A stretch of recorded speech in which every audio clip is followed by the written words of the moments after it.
আসসালামু আলাইকুম। হিন্দু ও অন্যান্য ধর্মের দাদা ও দিদিদের জানাই নমস্কার।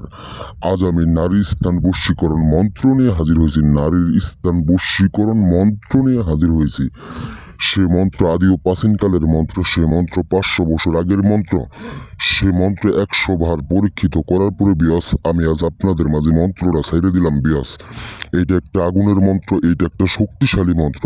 এই মন্ত্র দিয়ে আপনি যে কোনো নারীর স্থান বশীকরণ করে, যে কোনো নারীর স্থান বশীকরণ করে আপনি আপনার শারীরিক সম্পর্ক করতে পারবেন, এমনকি সে নারীকে আপনার লক্ষিতা বানাইতে পারবেন। সে নারী আপনার পাশে পাগলা কুত্তার মতো সবসময় ঘুরবে ফিরবে, এরকম একটা মানুষ বশ করা মন্ত্র। এই মন্ত্র দিয়ে আপনি যে কাউকে বশীকরণ করে মন্ত্র দিয়ে যে কাউকে বশীকরণ করে আপনার হুকুমের গোলাম বানায় আপনি ওনার সাথে আপনার শারীরিক সম্পর্ক করার জন্য যে কাউকে আপনি এই মন্ত্রটা প্রয়োগ করতে পারেন বিয়াস।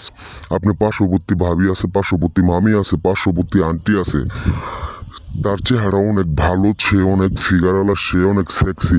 আপনার যদি ভালো লাগে বিয়াস, আপনার যদি ভালো লাগে বিয়াস, আপনি আপনার পছন্দ মতো যে কোনো নারীর গোপন অঙ্গ, যে কোনো নারীর গোপন অঙ্গ আপনি আপনার মন মতো, আপনি আপনার মন মতো বশীকরণ করে, আপনি আপনার মন মতো বশীকরণ করে আপনি আপনার সহবাস করার জন্য আপনার খাটে এবং কি আপনার পাশে এবং কি আপনার রুমে ডাইকে নিয়ে যেতে পারবেন শুধু এই মন্ত্র বইলা।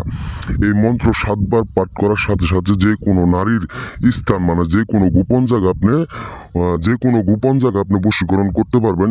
এইটা এমন একটা শক্তিশালী বশীকরণ, এই বশীকরণ দিয়া আপনি যে কাউকে আপনার রুমের ভিতরে ডাইকে নিয়ে যেতে পারবেন বিয়াস। অনেকভাবে প্রতারিত হয়েছেন, অনেকভাবে উদ্দেশ্যী দেউলিয়া হয়েছেন ভাই। আর কোনো টেনশন করা লাগবে না। আমার শেষবারের মতো আমার এই মন্ত্রটা দিয়া আপনি আপনার পছন্দ মতো যদি কোনো মহিলাকে আপনার সেক্স করার ইচ্ছে হয়, যদি কোনো মহিলাকে আপনার যৌবন চাহিদা মেটাইতে ইচ্ছে হয়, তাহলে আপনি মনে মনে আমার এই মন্ত্রটা শুধু 7 বার ওই কাঙ্ক্ষিত ব্যক্তির নাম নইয়া, আপনি শুধু ওই কাঙ্ক্ষিত ব্যক্তির নামটা নইয়া আমার এই মন্ত্রটা একটাবার ক্ষুধার কসম পরীক্ষা করেন। যে মেয়ের উপরে আপনি এই মন্ত্রটা প্রয়োগ করবেন, সেই মেয়ে আপনার কাছে আসার জন্য পাগলা কুত্তার দেওয়ানা হয়ে যাবে বিয়াস। এখন আমি আর বেশি বললে আপনাদের মূল্যবান সময় আমি নষ্ট করলাম না বিয়াস। আপনি যদি পছন্দ মতো কোনো নারীর সাথে শারীরিক সম্পর্ক করতে চান, তাহলে ক্ষুধার কসম আমার এই মন্ত্রটা একবার পরীক্ষা করবেন, একবার ট্রাই করবেন, একবার শেষ মনে করে আপনি আমার এই মন্ত্রটা পাঠ করবেন বিয়াস। এই বলে আমার কথা শেষ করছি। আসসালামু আলাইকুম।